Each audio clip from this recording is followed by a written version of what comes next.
Welcome to Ghostly. Do Jack the Ripper and his victims still haunt this world? As always, we're your host. I'm Pat. And I'm Rebecca. So for our new listeners, we'd like to take a quick second and tell you about Ghostly. Ghostly is a podcast that comes out every other week. And in each episode, we take a ghost story or paranormal event. Sometimes, we do the paranormal stuff. And we look into its complete history. Rebecca then gives us evidence proving that the story is real-ish. Real. And my job is to then debate those pieces of evidence. So you, the listener, are prepared to vote on if it's real or not. So thank you for giving us a listen. We hope that we do good enough job. We hope that we do a good enough job to get you to subscribe and listen to even more. If you're watching this on Facebook and you're actually seeing the video, make sure you hit the subscribe button down below. And also hit that little bell button so you find out every time we post an episode. So, Rebecca, I know that these times are crazy. So what have you been up to? A lot of Zoom. I think that's probably everybody right now because we're all separate from each other and trying to, maintain social distance. So a lot of... And pardon our audio quality because we are doing this over Zoom. Yeah. So a lot of Zoom.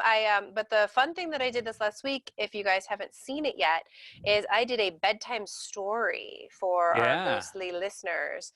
I read some Edgar Allan Poe, and I have found a bunch of different ghost stories and poems and different things that I'm gonna try to start doing. So, again, if you're on that YouTube, make sure you hit subscribe, and if you're not on our YouTube channel yet, definitely make sure you go hit subscribe so then you will see those bedtime stories. Yeah, and you could just find us on YouTube by doing a search for Ghostly Podcast or go to youtube.com/Ghostly Podcast.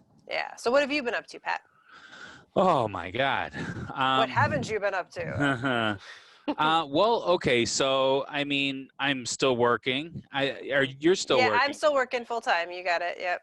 Yeah, so, but I work in IT, so I am like 4 times busier than I've ever been because everybody's working from home. But we just recorded our last episode of The Walking Dead for a while, as The Walking Dead won't be airing their season finale right now due to all that's going on in the world. So that was pretty good. I enjoyed that. Yep. And I've had the honor of being the co-host of the last 2 episodes of one of my favorite shows, which is Bob After Dark. Have you ever heard of it, Rebecca? I may have heard of it. You might have been on there before. I might have. And also, I've been helping out with a new podcast with Memoriam Development called Memoriam Incubator. So Memoriam Incubator is a place where we experiment with new podcast concepts or ideas. And recently, we've been trying a very fun idea. It's called Fumbling Dice. So what it is, it's like a Dungeons and Dragons podcast that is aimed at people who have never played Dungeons and Dragons before. And we use characters from TV shows and movies and such. And I've been playing Little Orphan Annie. Of course, right? Because I look like Little Orphan Annie. Absolutely. And it's been so much fun. I actually think it'd be great for people that do play D&D because it's just, I think it's both. I think it works for both audiences because if you play D&D, then you kind of get that, it's just another layer of understanding how silly it is to hear these, these fictional characters playing this game. Well, our dungeon master, Cal, they've played Dungeons and Dragons before, so yep. It's got some real stuff behind it. Yeah. So if you want to check that out, you can find it by searching for Memoriam Incubator wherever you listen to podcasts at. So Rebecca, do you want to do a shout out to our new members? Yeah. So I don't know if you guys have heard yet, but we have a new subscription, or not really a subscription thing, but it's Buy Me a Coffee. Right, buymeacoffee.com, and we have 2 new members that have signed up to subscribe, Maria M. and Rachel H.W. HW, yep. HW. So on Buy Me a Coffee, we have it set up where you can give us $5 a month or $50 a year, and we are constantly adding rewards to this program. So do you want to explain what we've got right now? Sure. So currently our members will find out all of our future episodes planned. So I think we sent them 6 planned episodes last time That's how far they we know plan what's this going to be thing out, coming. guys. We try at least. They also get a shout out on an episode. So this is their shout out. And their episode ideas don't go to the bottom of our list because our list keeps growing of episodes we want to do. They get added to the top. I mean, we still decide if we're going to, if we want to do that episode. And most of the time we will because we're into, spooky stuff. So, but yeah, they get added to the top of our list. And we just added a brand new reward, which we need to figure out scheduling with them. But we want to do a monthly meet and greet over Zoom. I sounded really Southside there. Meet and greet. Well, again, Zoom is the thing, but because you're in IT, you know how to secure it right, so nothing crazy happens. But we're really looking forward to doing the meet and greet with them. So hopefully you come on board and join us. We would love to have you. And we're adding more rewards as we go too. So absolutely, that's just a start to it. Yes. So, Rebecca, do you have any listener mail this time? I have listener mail. This is listener mail that I have been saving for a while because it is so good that I just, it's so scary, guys. Why don't I know about this then? I don't know, but I've been waiting because this is going to take us a few episodes. I think at least 3, but we'll see. And again, I don't know if we'll do it 3 in a row, but just, we'll see how it all goes. But this is a spooky story. So if you've got a spooky story, I want it. All right. So this is from a listener we're going to call MJ. This Michael Jordan? It's no. Michael Jordan? It is not. Oh, Michael Jackson. Wait, he's Ghost? Pass. Ghost Michael Jackson? This is a scary story that really happened to somebody. Okay, I'm sorry. All right, so here it is. It all started at the house on Ford. We had moved in to 1903, a 2-bedroom, 1-bathroom place in July of 2015. We had moved into this new place in preparation for introducing our son into the family. The house was built in 2005. Shortly after moving in and getting everything squared away, I started to get some weird feelings throughout the house, especially towards the back of the house. Walking past the back door, there would be what would feel like someone or something that just stands there. It just felt heavy aura there. And when you would walk away from that area of the house, the feeling would disappear. Every time I had to go to the back of the house, I would rush around and hurry back to the hallway, to the bedrooms, or to the living room. This was a constant feeling I would have. I would try to explain the feeling to my husband, and he didn't initially believe me. It wasn't until one night when we were getting ready for bed, he finally started to believe what I was saying. On that night, there my husband was, laying in bed, in the dark with the TV on. He was checking his phone when he looked up and started to talk out loud. I heard him talking and went into the room and flipped on the light and asked him who he was talking to. He said he was talking to me, that I was standing at the foot of the bed. Wow. Yeah. All right, I'm going to add a little bit more. Once our son got a little older, we had gotten him a Sheriff Woody doll, complete with drawstring. That's awesome. He loved playing with that doll and would constantly play with it. Soon the battery started to die out, and the sound that it would make was something from a nightmare. Eventually, we had to turn it off because we thought it would scare him with it dying, and honestly, we were getting annoyed with the thing constantly going off. One day, I was home alone with my son. Something odd happened. My son was sleeping in his crib and started hearing something that sounded distant. Thinking that the noise was coming from outside, I had just shrugged it off. Then I had heard something fall in my son's room and went to go check to see what was going on. I go into the room and see that my son is still asleep in his crib. I turn and see that in the middle of the room was the Sheriff Woody doll. I thought to myself, that was in his closet. There is no way that could be in the middle of the room. My son started to wake up, so I picked him up and go to take him to the living room. As we get into the living room, we hear, there isn't room for the two of us. There isn't room here for the two of us. I went to the door of his room and shut it until my husband came home from work. Wow.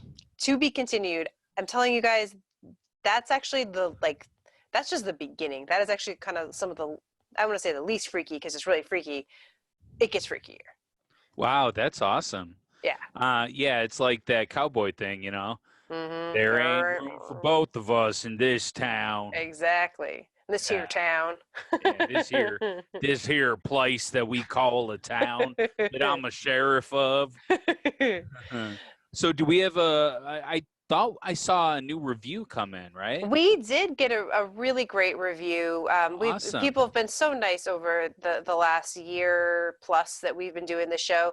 Yeah. So we thought we'd read one of our latest ones from I think just a couple days ago. It says, "Awesome show, 5 stars. I thought I had rated this months ago. It's such a great show. I love the content, format, and hosts. Keep up the great work. Heart." And I see why you wanted me to read this. P.S. 100% Team Skeptic. Oh, I like it even more. I see why you wanted me to read that. Mm-hmm. Oh, that's fine. That's not the reason. It's because we got a review, and we need to start reading reviews so that we entice people to write more reviews. That's the whole concept. Yeah, I guess. All right, so we could skip the polls this week. No. We have to get to the polls. I'm sure you want to get to the polls. This was our topsy-turvy episode. The microclimate episode. This is microclimate. Yeah, I want to hear what people had to say. Yeah. All right. So in our wait, should you read the poll since it's kind of a carryover from when we flipped roles last time? Well, I want to give you enough mic time. So. Okay. So in our last episode, we asked the question, is some paranormal evidence really just microclimates? And the listeners voted. They said 67% said yes, and 33% said no. Wait, they said yes? They said yes. So I won. I think you did. I'm actually surprised we had 33% saying no. I voted yes. You voted yes? Yeah, this is one of those times.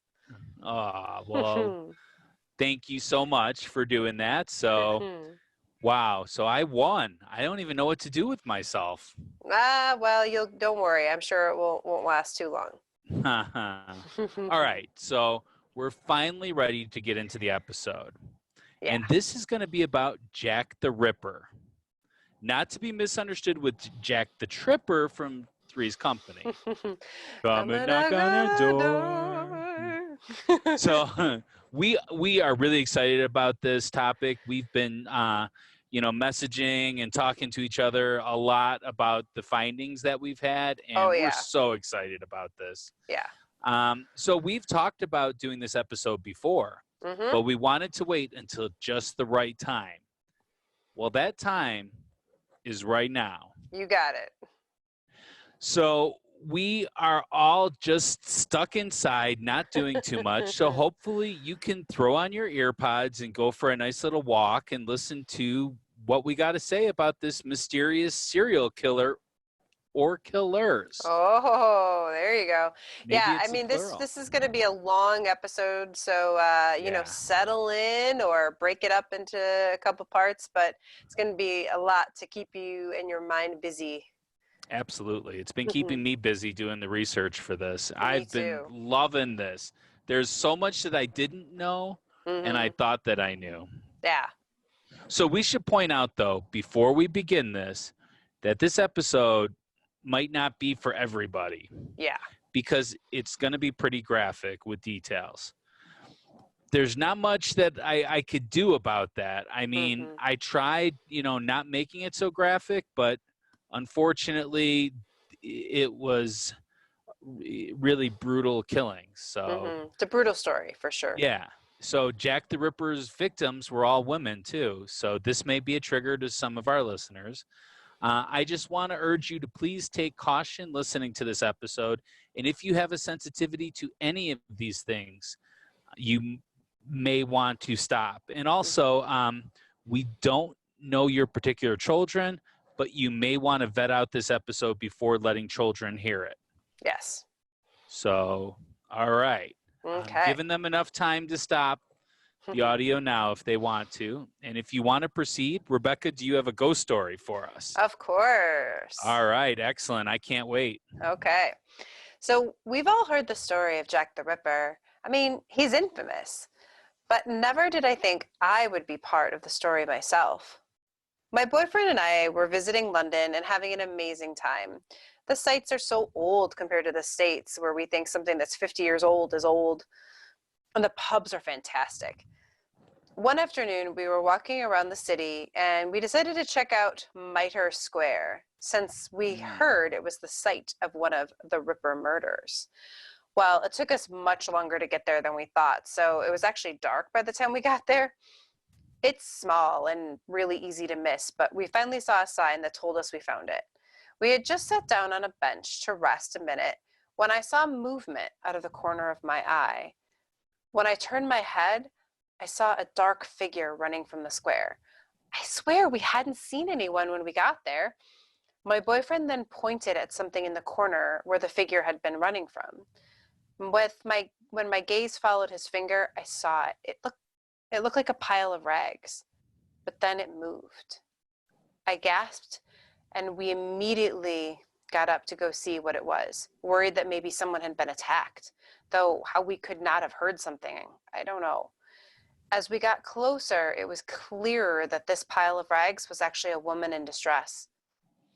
Just then, some teenagers walked by laughing. We instinctively looked at them, definitely in fight or flight mode at this point. Seeing no danger from them, I looked back to the woman, but I was brought up short. She was gone, completely gone. No one was there. Now, my boyfriend thinks she must have got up and run away, but there's no way. She could not have gotten up and gotten past us without us seeing her. And she didn't climb up the walls she was facing. No, I know what I saw.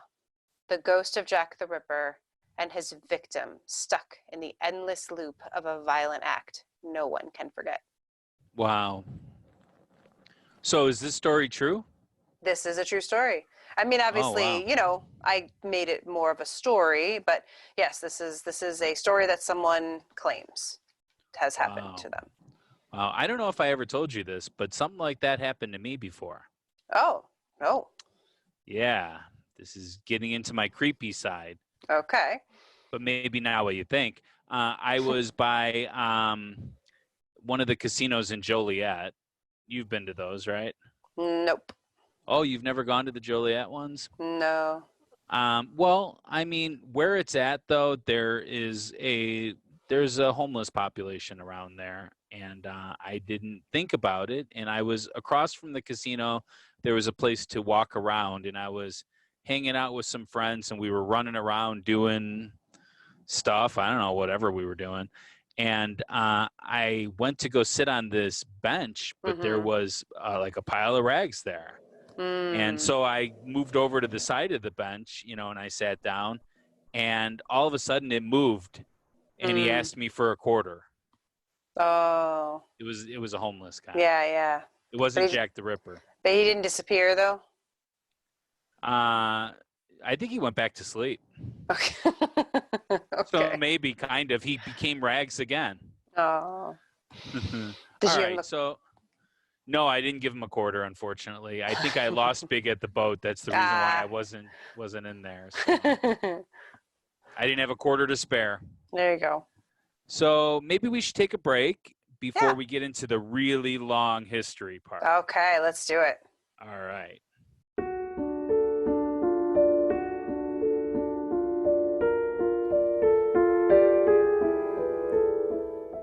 Hey, guys. What I've learned over the last couple years is the key to a really good podcast is two things: getting plenty of Apple Podcast reviews and lots of caffeine. You can help us with both of those. Head over to Apple Podcast, write us a review, and if you feel up to it, you could even buy us a cup of coffee. You can go to buymeacoffee.com/ghostlypodcast, or just go to ghostlypodcast.com and click on the Buy Us Coffee. You can sign up for a membership or a one-time donation to us. It would really be appreciated.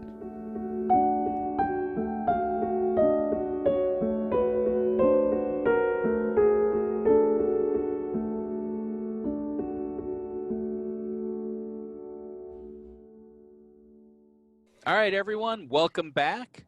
It's time for us to jump into the history. Woohoo. And this is going to be a little different than what we usually do for the history segment, because we don't really know who Jack the Ripper was. Spoiler alert. Yeah, it's not like H.H. Holmes or something where we Exactly, knew where we who it actually was. had somebody, Yeah.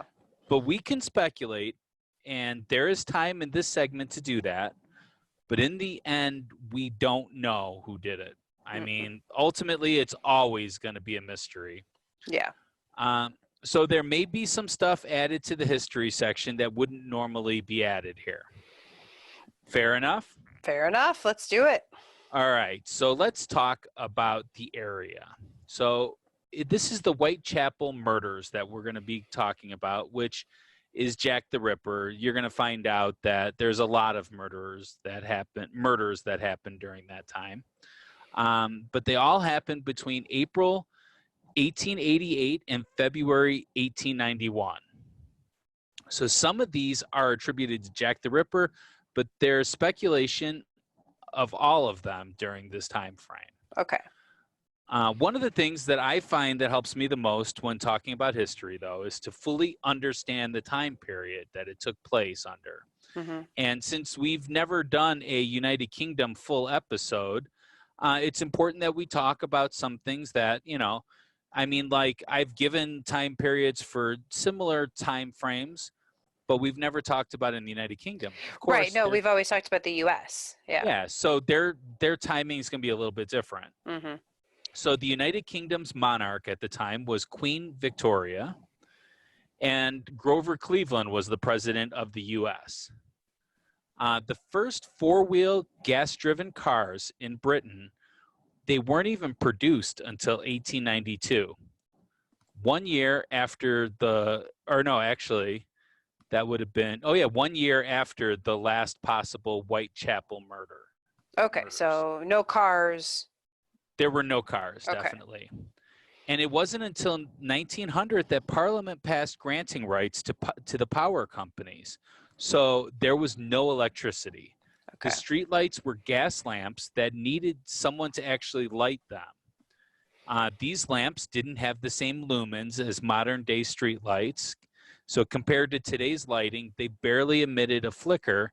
And standing directly underneath one of them, you couldn't see much and might as well be in the dark. Scary. Right? So now there's no cars, Mm-hmm. and it's dark, right? Yeah. So there also was no DNA evidence. I mean, that's... Yeah, right, yeah. No, there was no DNA evidence available in the courtrooms, and they didn't even use blood type evidence, which is saying that, I'm B positive. Mm-hmm. So they used this in the OJ case, where he was B positive too. So who knows? I'm just saying, Could have been you? Is it? Maybe I'm not going to admit anything at this moment. Spooky, spooky. Yeah, and it happened on my birthday too. Oh my, yeah. Yeah, a lot of craziness. But they didn't even use that. So that would be like saying that, okay, we found a drop of blood and it was blood type B positive, and that's 1 out of every 12 people. Mm-hmm. So we don't even have that to go by. And they wouldn't even use that in the UK until at least 1907, probably more like 1910. Wow. And one last thing about evidence. Fingerprints weren't even used as evidence until 10 years after the Whitechapel murders. Wow, so they had nothing. They had nothing. So pretty much, so if you could think of how someone can get away with killing 3 to 11 people in the streets of Whitechapel, well, I mean, like if you think of it now, I mean, when there's a murder, usually they figure out they have all these suspects. Well, unless someone saw them do it, you wouldn't have any idea who killed someone. It was Or- dark. Yeah. Oh, it was dark, and you couldn't rely on much physical evidence after the crime actually took place. I mean, like, and I'm sure, like, even if you knew who it was, just because, well, hey, this person had motive, opportunity, Yeah. whatever, it would still be hard to prove that. You couldn't prove it. Yeah. Yeah. Wow. So in order for us to understand what happened, we have to take a look at a couple of things first. So one of them is the location of these murders. It was in Whitechapel. Whitechapel is a district in the eastern part of London. It sounds beautiful. It does, It's and it is now. Whitechapel. It is now, okay? Oh. So Whitechapel is a district in the eastern part of London. Whitechapel was an area known for its poverty and unsavory behavior then. Ah. So immigrants arriving to London during this time would usually start off in Whitechapel, and they would try to work on the nearby docks and factories. It's a lot different than what it is now. Now it's like the cool part of London, where you can see a lot of street art and there's a lot of galleries and stuff. Gotcha. So it's different. Mm-hmm. Also, the Great Famine of Ireland happened between 1841 and 1851. I know that's 30 years, before all this happened, but a lot of the very poorest of the Irish fled to different parts of the world to get away from all these deaths and to have a chance at starting over. And while a lot of them came to America, actually, we have more Irish living here in America than they do in Ireland, which is really weird. Well, now they're American, but Yeah. But yeah, I know what you're saying. We always say we have bigger St. Patrick's Day or something like that. Oh, yeah. But the absolute poorest of the poor could not afford to come all the way to America, so they went to England instead. Mm. And most of them ended up in Whitechapel. But it wasn't just during the famine that Irish immigrants fled Ireland. In fact, in 1840, Ireland was at its highest population. But by 1900, it had only half as many people living there. Wow, that's extreme. Right? Wow. So it's good to know these kind of things when we're talking about this. Mm-hmm. Also, in 1882, which is getting close to this time, a lot of Russians and Jewish people living in Russia fled to other countries to escape the economical depression that was forming over there. And this led to a lot more people being in Whitechapel during the 1880s. Okay. So now that's right in our time period. So you have to imagine it was extremely overcrowded, and that just meant that there wasn't as much work to be found on the docks and in the factories. And this led to a lot of housing problems as well. It really put a big divide between the wealthy and the poor. There was no middle class at this time because of that, or very little middle class, if there was any. So Whitechapel was definitely the poor part of town. Yeah, but it had outskirts of more wealthy people. Okay. Yeah. So it was so bad in the East End of London that upwards of 55% of the babies born in this area died before the age of 5. Wow. And just think that was like less than 200 years ago. It was, yeah. Yeah. It's crazy. Yes. So a lot of women in the area turned to the oldest profession. I know what that is. Yeah. Yeah. No, I mean, not that I've done it. I just. Oh, okay. Not that you're willing to admit on Ghostly, at least, right? Well, there's a story I used to teach my students called Mrs. Warren's Profession. And I used to always ask my students, I'm like, so I'm only going to give you one guess as to what Mrs. Warren's profession was. And they always got it right. Oh, nice, nice. I used to tell a stupid joke. What do you call somebody that accepts Italian meals for sexual favors? A prostitute. Ah. Bum. There you go. That's the corniest of the corny jokes. That's a Pat joke. Yeah. So in October of 1888, which is right in this time, London's Metropolitan Police Service estimated that there were 62 brothels and 1,200 women working as prostitutes in Whitechapel alone. Oh. Wow. And there were 8,500 people living in the 233 common lodging houses of Whitechapel every night. That's insane. So there's only 233 houses or lodging areas, and these were like single person dwellings, and 8,500 people crammed into those 233. They were Wow. like rooms, you Yeah. could like rent a room. It cost 4 pence to stay there each night. And they also had a bunch of these things called lean-to. They called them lean-to rope structures. They were half the cost. Half of the 4 pence. So 2 pence, is it? I don't know. I guess. Is 4 Yeah. pence I don't know. So what these were, though, they were structures in like an A-frame. So those watching the video can see they're Right. like right here, Like a wall. where there's something in the back. So there's nothing in the front right here. Right. Where they would go to. Oh, I see. Okay. And there was no floors, no doors, no floors. So they were hanging? No, they were like if you could imagine a teepee with one side cut off, that was the doorway going in. Okay. Yeah. Wow. On November 13th, 1887, that's when Bloody Sunday took place. This was in London and was a protest about unemployment and a suspension of habeas corpus by Parliament in the Protection of Person and Property Act of 1881. So this allowed for internment without trial of those suspected of involvement in the land war in Ireland. And the provisions could be introduced by the proclamation of the Lord Lieutenant of Ireland in any area of the island. So that meant that they could just take over anybody's land that they wanted to. Huh.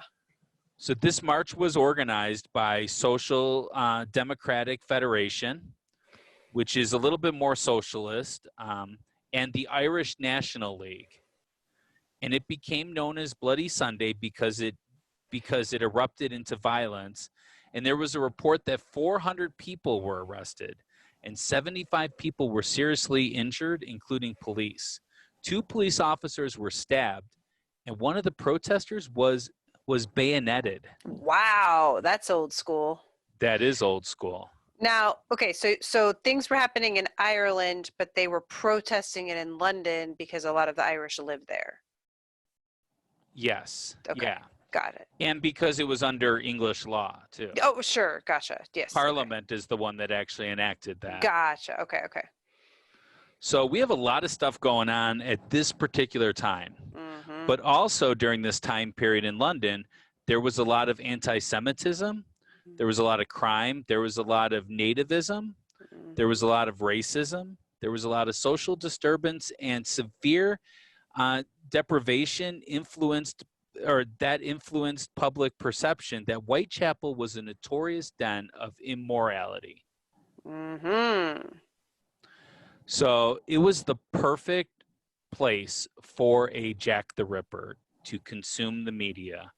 They ate up these stories about because they just assumed that's how everybody was there because they're all poor, they're all bad, they're all fighting. Well, they needed someone to blame for every single thing. Sure. And Jack the Ripper was a brutal killer. Mm-hmm. And so a lot of times, you're going to hear that he was anti-Semitic. There's only one bit of proof and that's depends on how you take it, and we're going to talk about that a little bit. Mm-hmm. But we don't know exactly why he did it. Mm-hmm. We can suspect things, but the media portrayed all of these things. Okay. They said he was Irish. They said he was anti-Semitic. They said he was a bunch of things. Yeah, when you don't know, then you can put anything on that. Absolutely, and then blame it for every single problem that there was. Yeah. So Jack the Ripper was also known as the Whitechapel Murderer or the Leather Apron. That's terrifying. I've never heard that. Yeah. The Leather Apron. The Leather Apron. That's okay. So there were 11 murders that happened to women in that time between April 3rd, 1881 and February 13th, April 3rd, 1888 and February 13th, 1891. Okay. These were all included in the Whitechapel Murderer case, and they were all examined, and it depends really on who you ask which of these 11 were the work of Jack the Ripper or not. It's hard to say for sure, as we don't know who Jack the Ripper was and really can only speculate as to the motive of these murders. What we can say, though, and what we do know, is that Jack the Ripper had a way of killing his victims that leaves us a little evidence as to which murders he or maybe she is responsible for. Okay. You never heard that before, have you? I have not. There is Jill the Ripper. Jill the All right. There is. I swear to you, I found some evidence. Let's dive into this. I'm ready. All right. So Jack the Ripper's victims were all women and all known prostitutes. So I'm going to go through all 11, but I will give my opinion, and maybe Rebecca could chime in too, as far as if we believe that they were from Jack or not. Okay, so we're going through the victims. Let's do it. We're going through the victims. So Okay. Elizabeth Smith is the first one. She was robbed and sexually assaulted in Whitechapel on April 3rd, 1888. And a blunt object was inserted into her vagina. Okay. So what do you think? You think that's Jack the Ripper's MO? It does not sound like him. No. This doesn't seem to match Jack the Ripper's modus operandi. That was she killed? She was killed, yeah. Okay. Yeah. These are all murders Okay. that we're talking about. So Gotcha. they're all dead. Well, definitely they're all dead now. I'm just going to say that. Yes. So then there's Martha Tabram. She was murdered they believe she was murdered in George Yard, which is Whitechapel, on August 7th, 1888. She had 39 stab wounds to her throat, lungs, heart, liver, spleen, stomach, and abdomen, with additional knife wounds inflicted to her breast and vagina. She was not raped, too. So what do you think? You think that was Jack? Now, see, that sounds more like what I've heard from Jack the Ripper. Yeah, I was thinking that. I haven't heard the name before, but I do not feel that this was Jack. I don't. It probably wasn't Jack. okay. Or if it was Jack learning how to murder the way that he wanted to murder, I guess. Okay. The reason I say this, though, is that her throat was not slashed. As you'll see in the next 5, also her abdomen was not exposed. Oh, interesting. Okay. Yeah. So then we have Marianne Nichols. Nichols. Yep. Nichols, yeah, I'm sorry. Okay. Now, okay, so we are now going into what they call the Canonical Five. Okay. These are 5 murders that seem to have a lot in common and are mostly believed to be the work of Jack the Ripper. Okay. The first one is Marianne Nichols. Her body was discovered at about 3:40 a.m. on Friday, August 31st, 1888, in what was then known as Bucks Row and is now Durward Street in Whitechapel. Her throat was severed by 2 cuts, one of which was so powerful that it completely severed all the tissue down to the vertebrae. Wow. Her lower abdomen was partially ripped open by what looked like a jagged wound, and she also had several other cuts on the right side of her abdomen that appeared to have been made with the same blade and were all made in a downward thrusting manner. I can see now why we gave a warning for this episode. Oh, and it just gets worse. Let me tell you. So if that made you flinch a little, yeah, you might. I won't even tell you to skip ahead. It gets worse and worse and worse as we go. Well, you could skip ahead to the ghosty part. That won't be so bad, but yeah. So then there's Annie Chapman, the second of the Canonical Five. She was discovered a week and a day later on Saturday, September 8th, 1888. Only a week later. A week and a day. Yep. Okay. Yeah. They found her remains at 6 a.m. near a doorway in the backyard of 29 Hanbury Street in Spitalfields, which is like right there by Whitechapel. Yeah. Same as Mary, her throat was slashed with 2 cuts, and now it gets a little bit more brutal with this one. You ready for this? Yep. Okay, so her abdomen was entirely exposed with a section of flesh from her stomach being placed upon her left shoulder and another section of skin and flesh, plus her small intestines being removed and placed above her right shoulder. And when they performed an autopsy, they discovered that her uterus and part of her bladder had been removed. Wow. That's just creepy and just very precise in some ways, you know? Like it's like just definitely that was purposeful. I mean, obviously. So when we did the H.H. Holmes episode, I got accused a lot of being supportive of H.H. Holmes. I am in no way supportive of any serial killer, but Jack the Ripper, I mean, he's a monster. Obviously. Total monster. Total monster. So one witness described having seen Chapman at about 5:30 a.m. in the morning, and she was in the company of a dark-haired man of shabby, genteel appearance. And that means more like wealthy and probably a landowner. The witness said that the man asked Chapman, "Will you?" And Chapman replied, "Yes." Wow. All right. So you ready to keep going? Let's do it. All right. So we have Elizabeth Stride and Catherine Eddowes. Catherine Eddowes. Yep. Eddowes. Yep. They were both killed on the same night and discovered. Wow. So he's escalating. Morning, discovered in the early morning hours of Sunday, September 30th, 1888. Okay. Stride's body was discovered at around 1 a.m. in Dutfield's yard off Brenner Street, which is now Henriques Street in Whitechapel.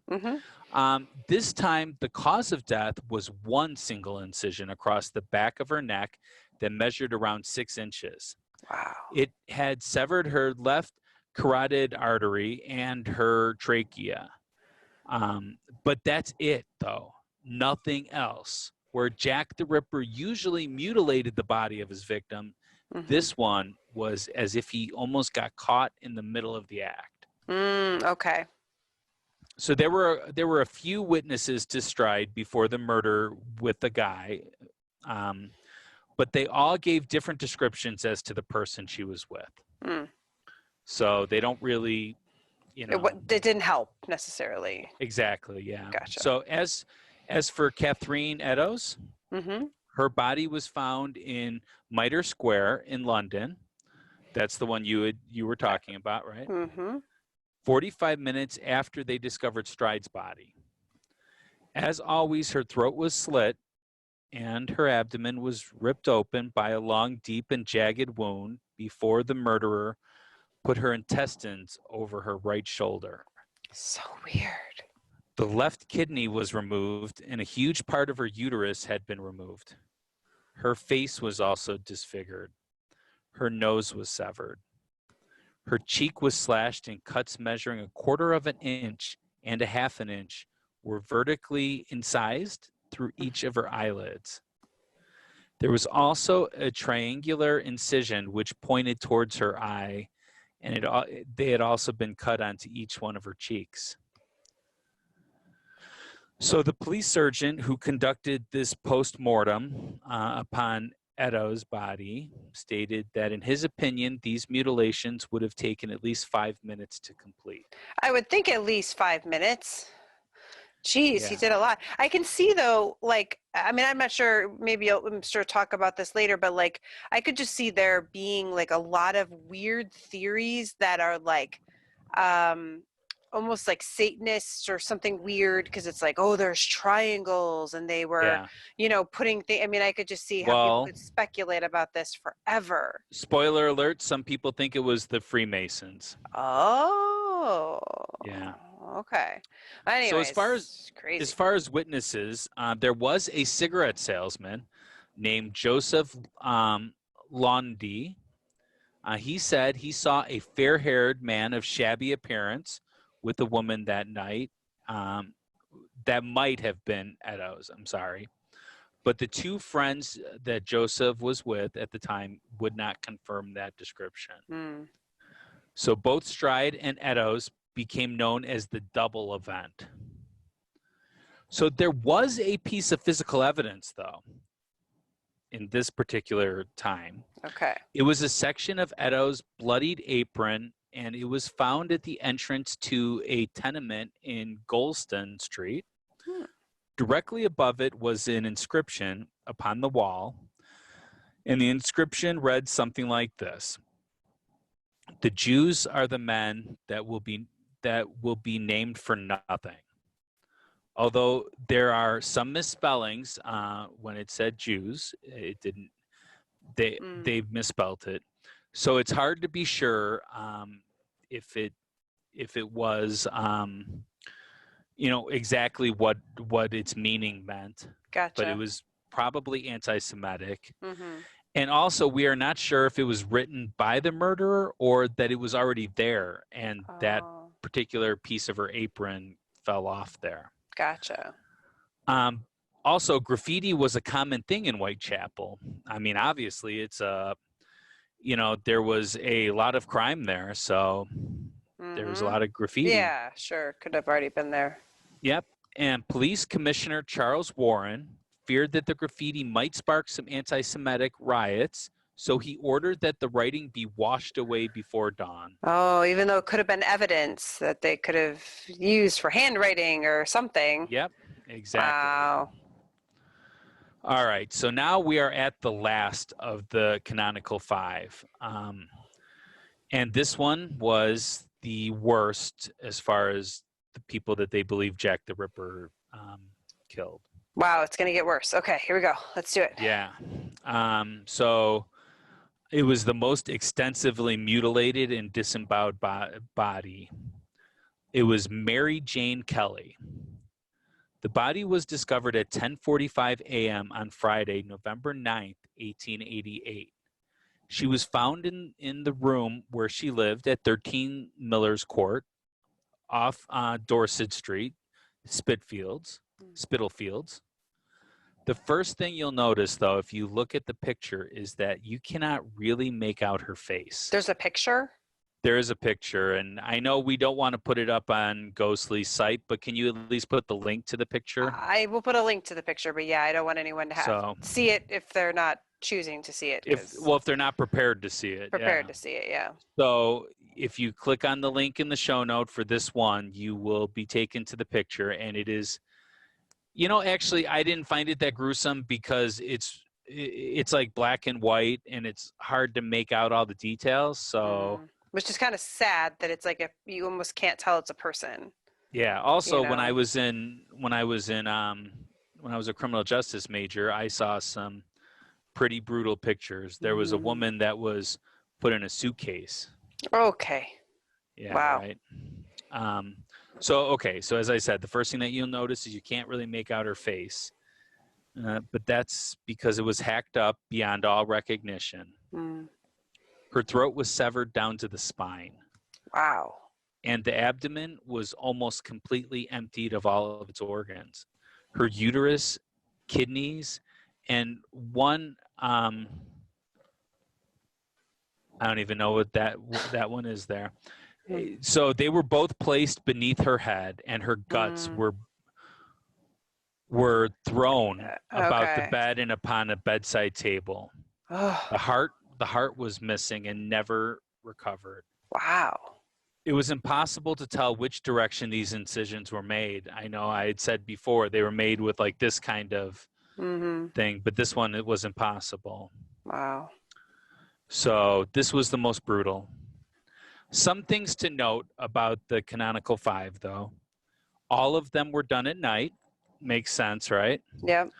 All of them occurred on a Friday, Saturday, or Sunday. Okay. All of them were done at the end of the month or a week or so after. Okay. And the mutilations became increasingly severe as the murders proceeded. So Okay. it gives us some idea of some stuff, and we'll talk about that later. Yeah. It is interesting because Mary Kelly was so, I mean, that it's like he took his time with that one. Oof. There might have been a reason for that. Oh, okay.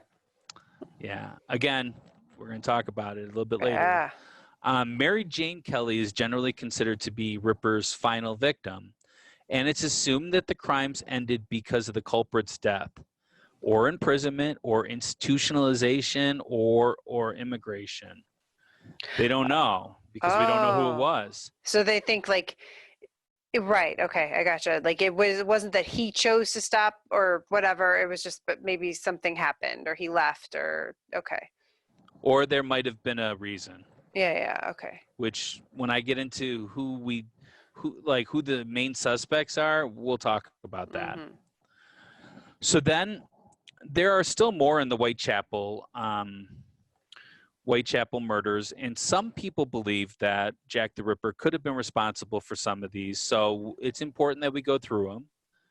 There was Rose Milet. She was found in Clark's Dark High Street on December 20th, 1888. She had been strangled, and there were no signs of struggle, and the police believed that she had either accidentally hanged herself with her collar while in a drunken stupor, or that she committed suicide. This really doesn't seem like Jack's doing to me. Do you No, agree? yeah, it doesn't sound like it. Yeah, it's just not his style, right? Yeah. So then we have Alice Mckenzie. She was killed in Castle Alley, Whitechapel, on July 17th, 1889. Her left carotid artery had been severed, so that happened before with one of Jack's killers. But there were a lot of bruises and cuts on her body. And I'm not sure how I feel about this one, because it could have been Jack, or it could have been a copycat killer that wasn't as good at doing this as Jack. The bruises are what I find odd about this. He never really had to struggle with his former victims. This one was like a struggle to him. Okay. Yeah. So you ready for this next one? It's going to get a little bit more. Okay. Okay. On September 10th, 1889, there was a headless and legless torso of an unidentifiable woman discovered beneath the railway in Pinchin Street. It had been nicknamed the Pinchin Street Torso. Oh, geez. And it appears that this person was killed elsewhere, and that the body parts were probably placed out in different locations, although they have never been found. They only found the torso. Yeah, and there's actually a couple of torso killings around this time, too, that they actually called it like the torso mystery or something like that. Wow. So I don't believe that this is Jack either. Okay. So the last of the Whitechapel murders is Frances Coles. She was 25 years old. Her body was found on February 13th, 1891, beneath the railway arch at Swallow Gardens in Whitechapel. Her throat had been cut, but her body had not been mutilated. James Thomas Sadler was seen earlier with her and was arrested, and they believed him to be Jack the Ripper for some time, but there was not enough evidence to convict him, and he was released on March 3rd, 1891. So less than a month later, he was released. Okay. All right. So I want to talk a little bit about the psychological profile. Okay. And I found all of this information on one of my favorite sites, howstuffworks.com. That is a good website. Yeah. Do you want to read the psychological profile and the physical profile? Sure. Okay. Let's try to figure out who would do these horrible things. Right? All right. So in 1988, the FBI created a psychological profile of Jack the Ripper. Special Agent John Douglas, one of my favorites. Yeah. On the side, he's like a hero of mine. I love John Douglas. John Douglas is awesome. You should check out his books. Okay. Special Agent John Douglas concluded that the Ripper was an opportunistic killer. He preyed on alcoholic prostitutes because they were easy targets. Douglas also believed that the Ripper committed other crimes that were never definitively attributed to him. Jack was a lust killer, meaning that the focus of his ritual mutilations were the female genitalia. This doesn't mean the murders were sexual. There's no evidence the Ripper engaged in sex with any of his victims before or after their murders, although the agent believes Jack frequented prostitutes. Rather, the mutilations suggest he was acting out violent fantasies aimed toward his mother. His mother likely provided the image Jack had of women, one which he came to despise. She might have been an alcoholic and possibly a prostitute herself. Modern investigation has given us a clearer picture of Jack the Ripper, but this wasn't the case in 1888. There's a little bit more here. Based on historic witness accounts, modern investigators at Scotland Yard compiled a physical description of the killer in 2006.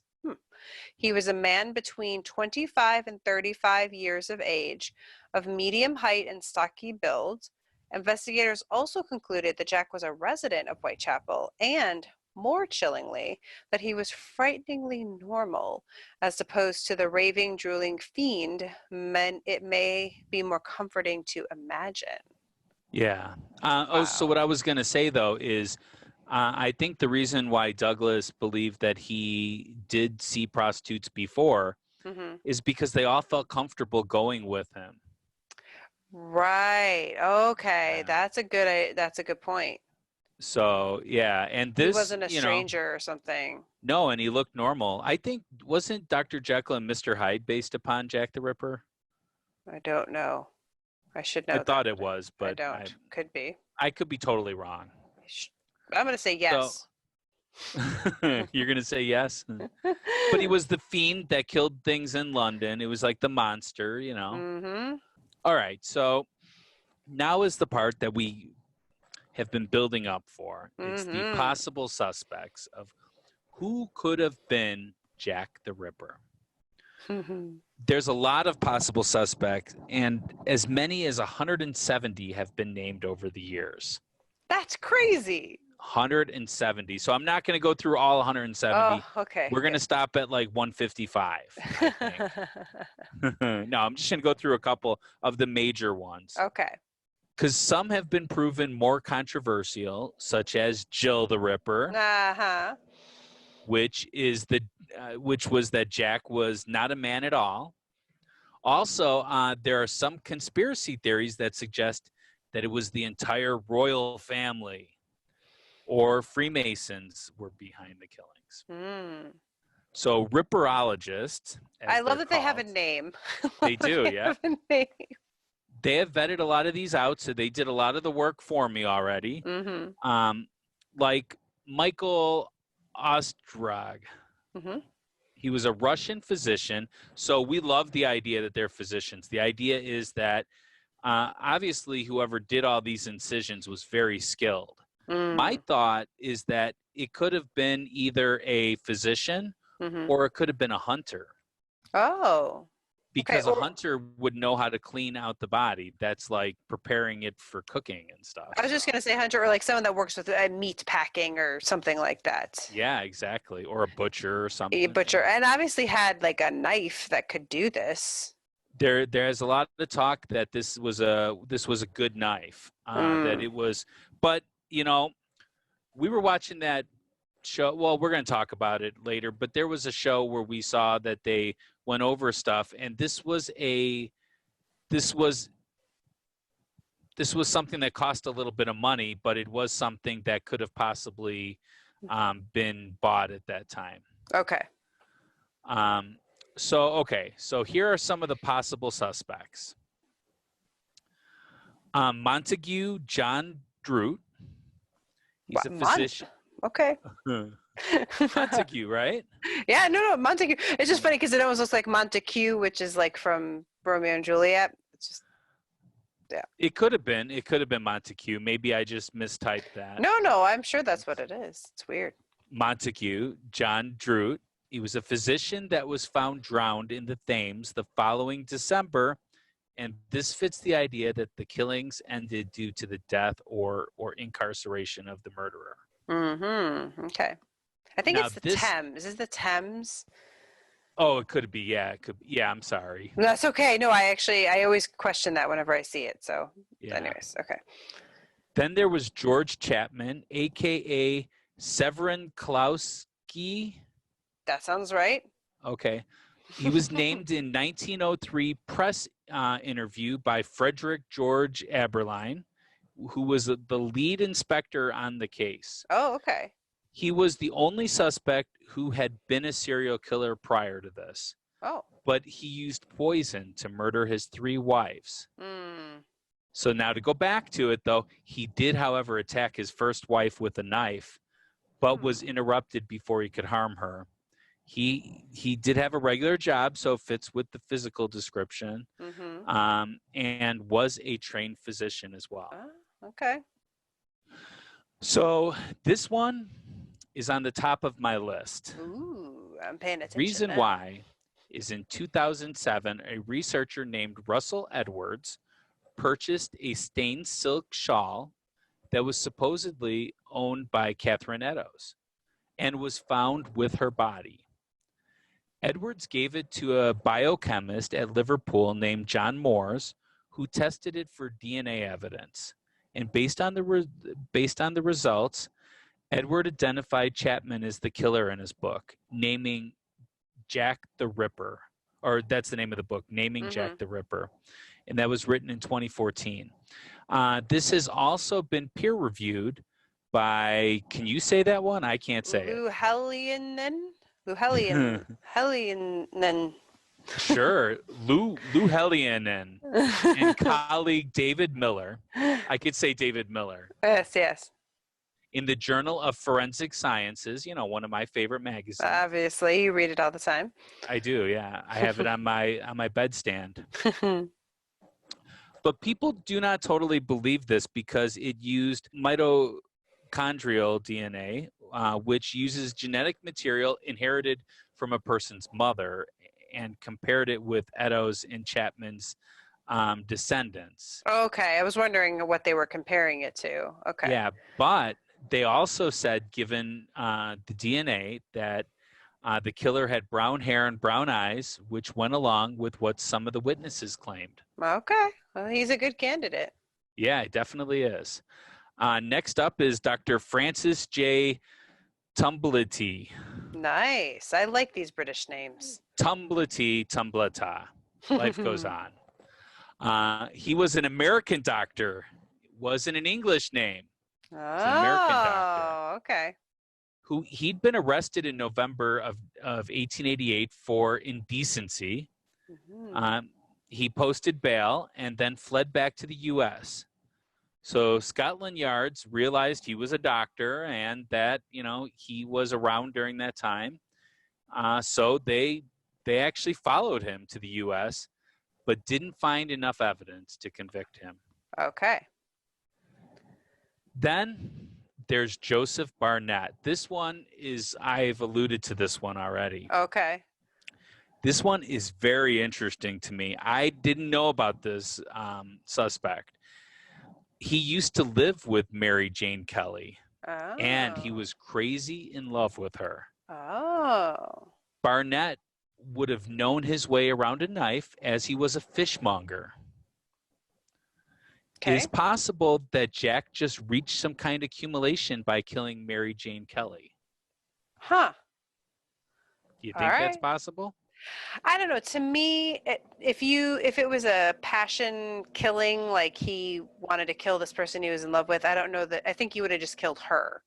I don't know that he would have killed the others. But as we said, this could be multiple killers. I mean, maybe he's. Yeah. I don't know. Yeah. Yeah. All right. So Aaron Kosminski, he was a Polish immigrant who lived in Whitechapel. He was mentally ill and had a great hatred of women, specifically of the prostitute class. Sorry, I said prostate class. Prostate class, yes. Yeah. The not prostate class. Exactly. And he had a strong homicidal tendency. Oh. He died in an asylum from gangrene in 1919 at the age of 53. Okay. And I have to bring this one up because I am from Chicagoland area. Yeah, we got to talk about this. Yeah. So finally, there was a show that I just couldn't stop watching called American Ripper. I watched this as well. Yeah, and it was on the History Channel. So everything on the History Channel is 100% fact. Aliens. Yeah, definitely. It was the descendant of H.H. Holmes, Jeff Mudgett. He was the great-great-grandchild of H.H. Holmes. And they did DNA to prove that he was, in fact, his great. Yes. Yeah, he suggested that it could have been H.H. Holmes all along. Whoa, connection between Holmes and the Ripper. There you go. So, and you could listen to our H.H. Holmes episode, too. We actually have 2 episodes on H.H. Holmes because it was just so much information, kind of like this one. Yeah. So upon initially looking at the way that both of these people killed and the reason they killed, you wouldn't really see the similarities. But there's some big coincidences here. Yeah. Both of these murderers were really good with a knife because Holmes was trained as a physician. Also, the timing is just really weird. Because right when Jack the Ripper was happening was during a time when H.H. Holmes was not killing people because he was having his murder castle built. So there is some documentation which authorities have found tracking Holmes throughout the ages and stuff like that. But there was a weird gap between 1888 and 1889. Where they didn't know where Holmes was? They didn't know where he was. Okay. But also there's a shipping log that has a man named H. Holmes as a passenger who sailed from the UK to the US shortly after the Ripper killings ended, the Canonical Five. So the police also had a couple of letters that could have been from Jack the Ripper. The only one with which has any kind of merit is the Dear Boss letter. This relates to H.H. Holmes in a second. Yeah. This letter was sent to the London media on September 27th, 1888. And this letter made a couple of promises that were later acted out by the killer. So that's why it has some merit. Now, some people still think it's a hoax. Okay. This letter was also how the Whitechapel Murderer became known as Jack the Ripper. And it was signed off that way. Oh, okay. So do you want to read it for us? Sure. All right. Dear boss, I keep on hearing the police have caught me, but they won't fix me just yet. I have laughed when they look so clever and talk about being on the right track. That joke about leather apron gave me real fits. I am down on whores and I shan't quit whipping them till I do get buckled. Sorry, I can't do this in a British accent. No. Grand work the last job was. I gave the lady no time to squeal. How can they catch me now? I love my work and want to start again. You will soon hear of me with my funny little games. I saved some of the proper red stuff in a ginger beer bottle over the last job to write with, but it went thick like glue and I can't use it. Red ink is fit enough, I hope. Ha, ha. The next job I do, I shall clip the lady's ears off and send to the police officers just for jolly, wouldn't you? Keep this letter back till I do a bit more work, then give it out straight. My knife's so nice and sharp, I want to get to work right away if I get a chance. Good luck, yours truly, Jack the Ripper. Don't mind me giving the trade name. P.S. Wasn't good enough to post this before I got all the red ink off my hands. Curse it, no luck yet. They say I'm a doctor now. Ha ha. All right. So they did mention about the ear, and there was an ear that was removed at the next killing.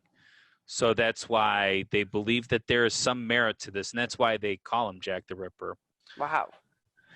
Anyway, in American Ripper, Mudgett consulted a linguist expert that carefully analyzed the letter, and this expert confirmed that various quirks of the language suggest that the letter was American. Wow. Yeah, like the Dear Boss kind of thing, just the way that they said things. They also commissioned an artist to make a sketch based upon Jack the Ripper's witness testimonies, and the picture looked a lot like Holmes. I have to admit it did. I kind of remember that, yeah. But on the contrary, a lot of people believe the Dear Boss letter was a hoax created by a journalist. Also, I still believe that Holmes killed for money.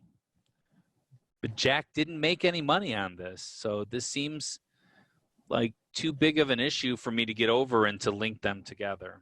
Yeah, I mean, I think it's a fun theory, but there's too many. That would be crazy. And it, like you said, there seems like very different motives and different methods too. Absolutely. So, yeah.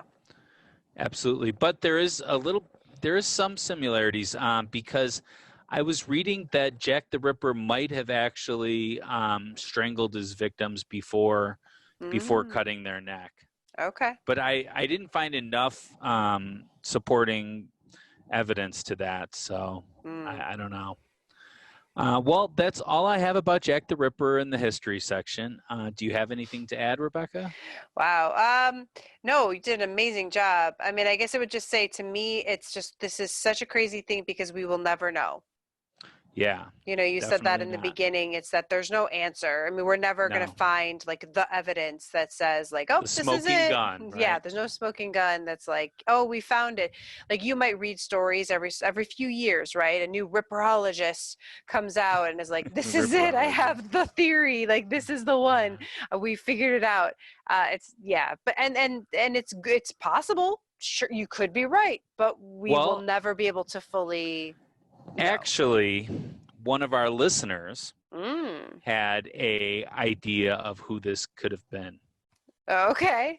So Rachel, one of our listeners, and member of the Buy Me Coffee membership, said that she believes Bob Anderson of Bob After Dark is a popular suspect. She claims that he is the Mothman. Okay, and that the Mothman is Jack the Ripper? Yeah, I guess. I don't know. Well, I'm just saying it. So, Bob, we know it's you. He's reincarnated? No, he's the Mothman, so he's just an eternal. I see. Yeah. Okay. Yeah.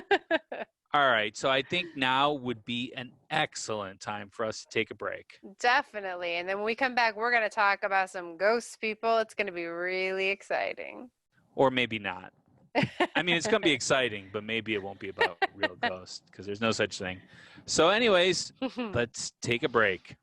Oh, hey there, Count Panic. I got a question for you. What's that, Bob? What do you know about Mothman, the Loch Ness Monster, ghosts, demons, and things that go bump in the night? Not much, Bob. Well, lucky for you, we host a podcast called Bob After Dark where we talk about legends, lore, and the supernatural. Wow, where can I find this podcast? Wherever you find your great podcasts at. All right, we're back. All right. So I don't even think we need to debate about this one then, right? No, there's a lot to debate. This is not over. It's still going on. We don't even know who the killer was, so I mean. No, but we know who his victims were. Oh, okay. All right. And where these things happen, so. All right, let's do this then. If we got to do it, let's do it. Now, there's a lot of ghost activity surrounding this whole thing. Yes. If you research online, you know, there's even the 10 Bells, right, which is the place that I think it's Mary Kelly frequented, or one of them, or several of them probably did. There's a lot of ghosts there, but they're not necessarily Ripper related. So I left those off, right? So I'm just focusing on a few of the ghostly activity here. So my first one, and by the way, most of this is all from the website spookyisles.com.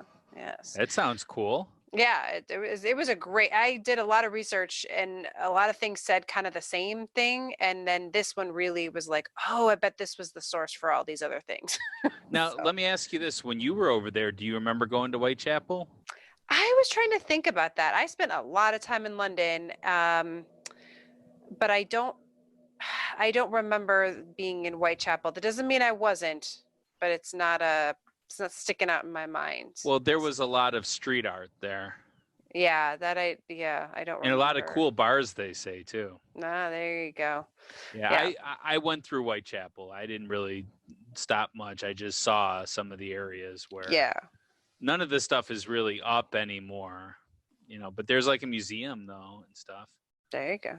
Yeah, I don't know why I wasn't into Jack the Ripper at that point, but when I was over there, I wish. But now you're into him, huh? Now I would be. Well, not into him. Don't put words in my mouth. But Well, they all accused me of being being an H.H. Holmes supporter. All right. So one of the most commonly talked about hauntings is Marianne Nichols, or Polly. She was known by in Bucks Row, now called Durwood Street. You mentioned that. Yep. So on the street, kind of in that area, people have heard the sounds of Jack the Ripper killing Polly. So they hear it happening over and over again. What kind of sounds do they hear? So sounds of the knife and her screaming. Oh, okay. Well, here's the thing. She wouldn't have been screaming, though, because that's the reason why he would cut the throat. It would usually cut off the vocal cord, too, because of how deep his incision was. And so that's the reason why they were never able to find him, is because he killed very silently. All right. And the only thing you would have heard with the knife is like a... That would have been it, Well, for the sake of time, there's a few other things in that area, but I think the most common sighting is people hearing it happening in that area. Okay. All right. So what are your ratings of it? Okay, so my rating for this one, I'm gonna give this one a 7. A 7. Okay. Yeah, because there's been, again, several people that have heard it. Yeah. So for those of you that have never listened to Ghostly before, we like to rate the evidence just to show that we do have things that we believe and we don't believe and stuff. So we go 0 to 10. That's 0 is no way. Yeah. And 10 is absolutely. So for this one, I'm going to give it a 0. Let's go 0. Yep. I was just going to say, we don't usually give a lot of 0s and 10s, but okay. Nick says I never do, but I always give 0s. This one is going to be a 0 because, as I said, he was a silent killer. That's the reason why no one ever found him. Okay. All right. Our next one is Annie Chapman. Yes. And this is in Hanbury Street, right? So this was absolutely one of the most common sightings that I found while researching. Was it a woman in white? No. Okay. But there was a house there, and for a long time people had sightings at the house. But then in the 1970s, it was torn down and replaced with Truman Brewery. And so to this day at the brewery, people see in the storeroom of the brewery, they claim to see a headless ghost. And then but there's also been sightings of a headless woman before that, walking by the house. Okay. So headless ghost. So my opinion about this is that he didn't take off anybody's head, although he came close sometimes. He didn't actually take off anybody's head, so there wouldn't be a headless ghost. I don't know, but I'm thinking that they're misunderstanding what they're seeing. Okay. Yeah. So, but there was the torso mysteries. I don't know, maybe but we're not. That's not what we're debating. Yeah. What was the whole question again? So the question for listeners to answer is, do Jack the Ripper and his victims still haunt this earth? So if I could disprove one of those things, it still means that they haunt the earth. But you're saying all of them. You're saying and. Yes. The word and in there. Underline that. So all I have to do is disprove one of them. So if you believe me on one of the points, then you have to vote no. All right. So what's your rating of the headless ghost? 0. I'm actually going to give this one. I'm going to give this one a 6. Just That's because low for you. It is low for me because it is a little weird with the headless thing. I'm not saying that there's not a ghost there, but I do wonder if it's really her. And it's weird because it's the right area, but like you said, she wasn't headless, so No. it's a little weird for me. So I'm sure there's a headless ghost there, but I don't know if it's her. All right, here we go. This is the one that the ghost story was based on. Okay. Okay, so Catherine Eddowes, Mitre Square. So again, another common sighting. So it's always in late September on the anniversary of her death. Yeah. Right. People claim to see Catherine's mutilated body where she was killed. So there's been reported sightings of this for many years. 2 of the most recent ones were, again, the same story. It was both a medical student one time, and then a different time was a couple. That's what I based my story on. Saw what they thought was a bundle of clothes. But when they saw it move, they kind of went closer, thinking it was someone that needed help. But as they got closer, they could see it was a woman, and then bam, she vanished. Okay. So, yeah.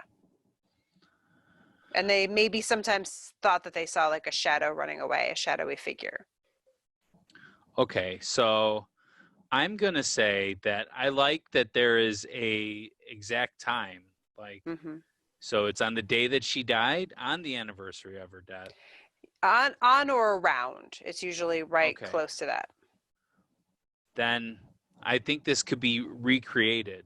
And if it's not recreated, and we don't have video, and we don't have scientific proof of this being done, and we know about the time and we know about the location where it happens, I don't believe it. I believe it's a homeless person just like I saw. Okay. Yeah. Okay, so do you want me to do my rating first? Yeah, sure. Okay. So this one, I give an 8. An 8. That's pretty strong. Because it is the same time of year. I mean, if there were other stories happening other times of the year where it was like, yep, someone saw a homeless person and then they were gone, like that'd be one thing. But this is like it happens right at that time, and these are people that they say anyways, they don't realize that that's where this happened or whatever. But I mean that it just gives it a perfect time period where we could actually track this and we could actually have scientific proof that there are ghosts then. And so we should go to London and do an investigation is what you're saying. Yeah, someone should pay us to go to London to do this investigation. I would gladly go. Maybe if we get enough, buy me a cup of coffee. You're going to have to buy us a lot of coffee for that one. And we can't go right now. Who knows if we'll be able to go in September. Nobody's going to see her this year. Yeah, that's maybe true. Okay, what's your rating? I'm going to go 1. 1? Okay, you've gone up. I'll give it a little bit more to this one. All right. But I still don't believe it. But okay. 1. All right. Okay, 2 more. So next is Mary Kelly, another victim, right? Yeah. This is 13 Miller's Court, Dorset Street. A woman claimed in a television interview in 1959. I thought she was in the television. No, she claimed in a television. No, she was being interviewed on television in 1959 that her mother moved into number 13 shortly after the murder, and that on the wall there remained a bloody handprint that was cleaned off and painted over many times, but it would always reappear. Okay. So, I'm assuming that the walls were white, as given the time period and everything like that. Okay. So what I'm going to say is red oftentimes will come through white paint. So if you have anything red and you paint white over it, you have to use like that kilt stuff and you have to do like 2 coats of the kilt stuff before you even apply 2 coats of regular paint in order to do that. So I'm going to say that this could be true. I don't believe it. I believe it's a bloody handprint. Okay.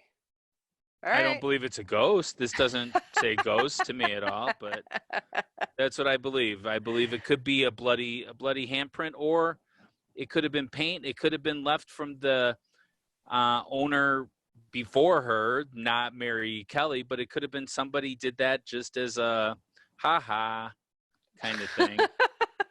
Oh my God. And did it in paint. From, I'm trying to think, Simpsons.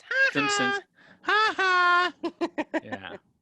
All right. I'm gonna give this one another. I'm gonna say 7 with this one. Not quite as high as the other one, but to me that's a pretty big claim to make, that they had this bloody handprint and they couldn't clean it or remove it in any way or cover it up.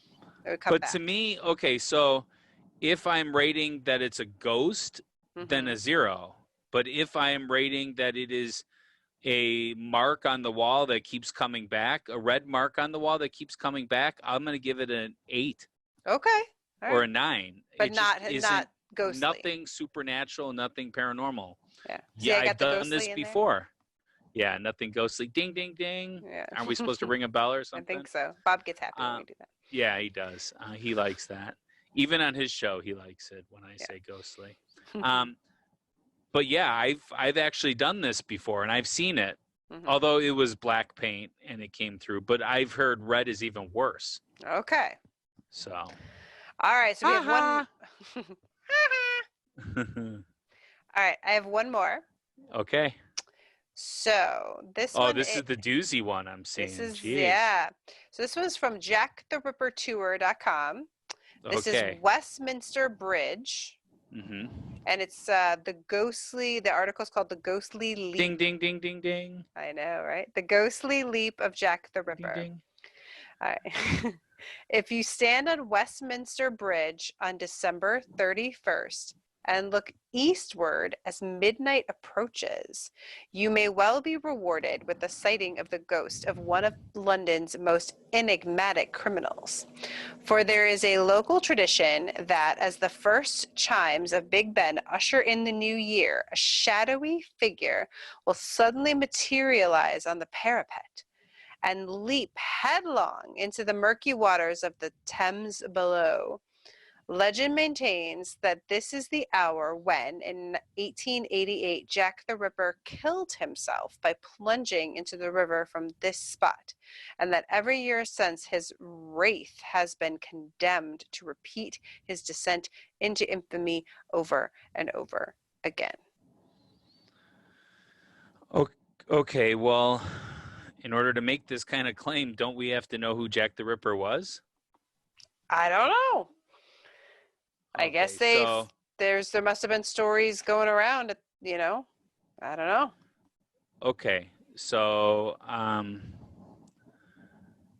it really depends on who you believe did what. And why did he kill himself then? I mean, he would have been the man that was the killer would have been perfectly happy living his whole life knowing that he killed the people. In fact, he might have killed even more. I don't think he would commit suicide over this. I don't think he was that distraught if you take the Dear Boss letter. Did he sound distraught? No, that letter, no. No, he sounded very confident about what he did, and he seemed to get off on it. And that's his psychological profile too, is that he kind of got off on doing those things. He liked the thrill of doing it. Now, I believe that whoever Jack the Ripper was very well could have died after November 9th of 1888. But I have no proof of where this happened, who it was, anything like that.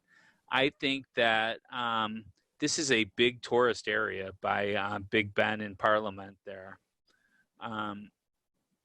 I've been there. You've been there, I'm sure. I have. Yep.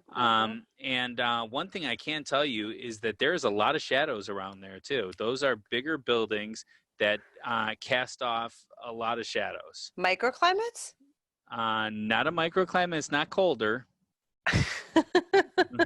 Well, it might You tried be to in the get me on shadows. this one.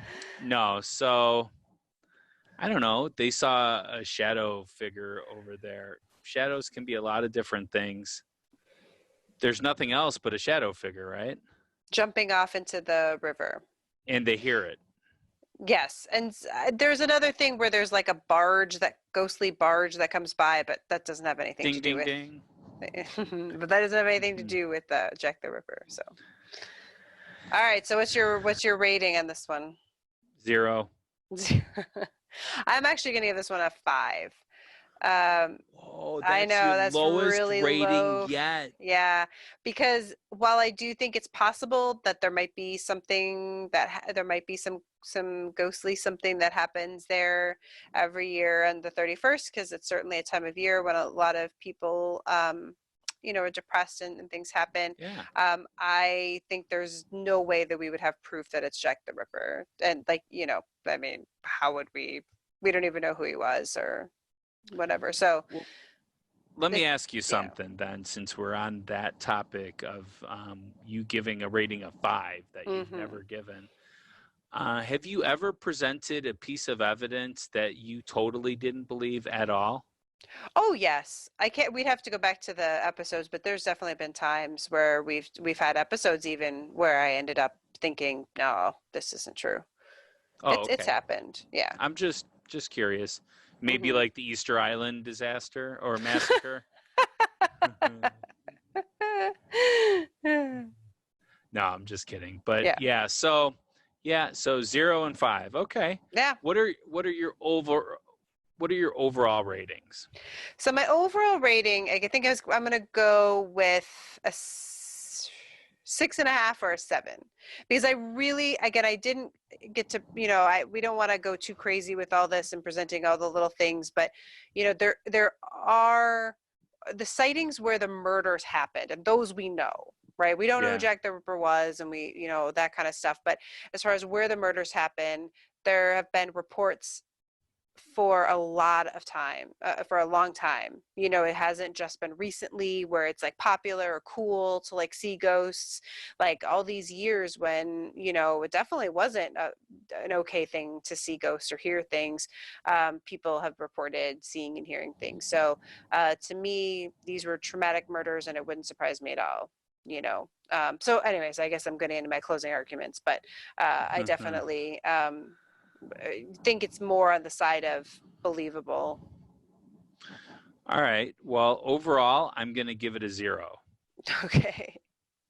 Overall rating. Wow, I don't know if you've ever given it a 0 for your overall. Hey, I'm a hardcore skeptic. Okay. Wow. Okay. No, I'm skeptic light. Remember? Yeah.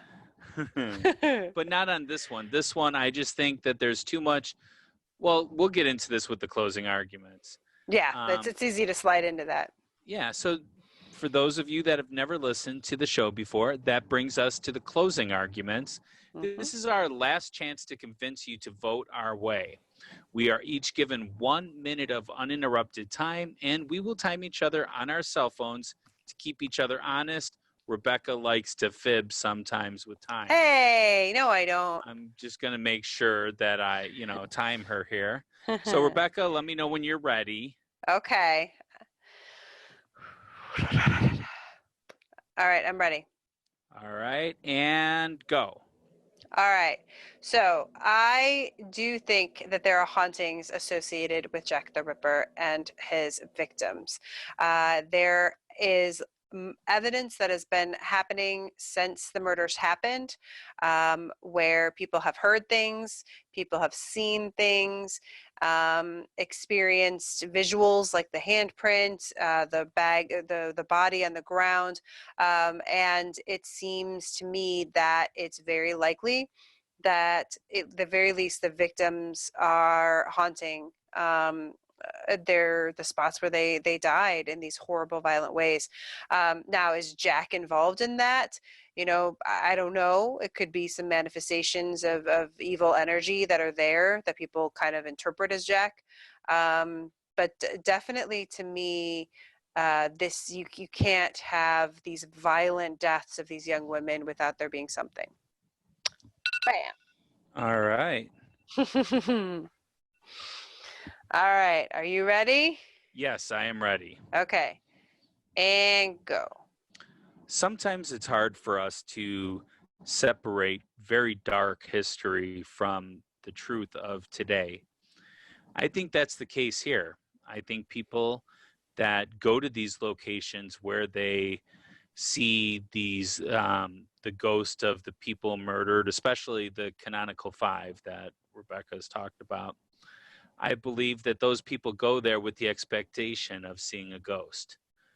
Any good investigator will tell you that you're supposed to go into an investigation not assuming anything. And it seems like they are going there assuming to see a ghost, and that's what they will see. Unfortunately, that's just the way that things go. Jack the Ripper was a cold-blooded killer, and people can't process that. And when they hear those stories, it brings back these dark memories that they can't get over. All right. All right. All right. So I want to thank you guys so much for listening. As always, please share us with your friends and family, as word of mouth is our best advertisement. Absolutely. If you really enjoyed this episode and want to give back, you can head over to buymeacoffee.com/ghostlypodcast, or just go to ghostlypodcast.com and use the navigation bar at the top to head over there. You don't have to do a membership. We've talked about the memberships. That's $5 a month or $50 a year. But you don't have to do that. You could just buy us a single cup of coffee or 2 cups of coffee and leave it at that. It would be greatly appreciated. But please do consider leaving us a review on Apple Podcasts, like the review that we read from The Skeptic. I'd love for all my skeptic bros, male and female there, to leave us a review so that we let our presence be known. All right, believers, let's pull it out. You leave a review. I mean, we love the buying us a cup of coffee, but we know it's tough times out there. So even if you can't do that, leaving us a review is worth everything to us to help grow because this it can get us podcast. more listeners, and more listeners mean more reviews potentially, or more coffee. I love coffee. He really does love coffee. I do love coffee. Yeah, well, I love coffee too, but yeah. It's not quite. I'm not quite as ahead. hardcore as you. I'm just. Yeah. I mean, I'm skeptic light, but I'm coffee hardcore. Okay. I'm into the cold brews. I don't know about you, Rebecca. I know. I'm a plain black coffee person. That's black me. Coffee. Whoa. Got it. Just go straight. But cold brew is so powerful coffee. that I need to have a little cream in it. A little Splenda in it. Little Splenda, little cream. Yeah, exactly. I got to keep right. the weight down, I'm trying to lower the weight.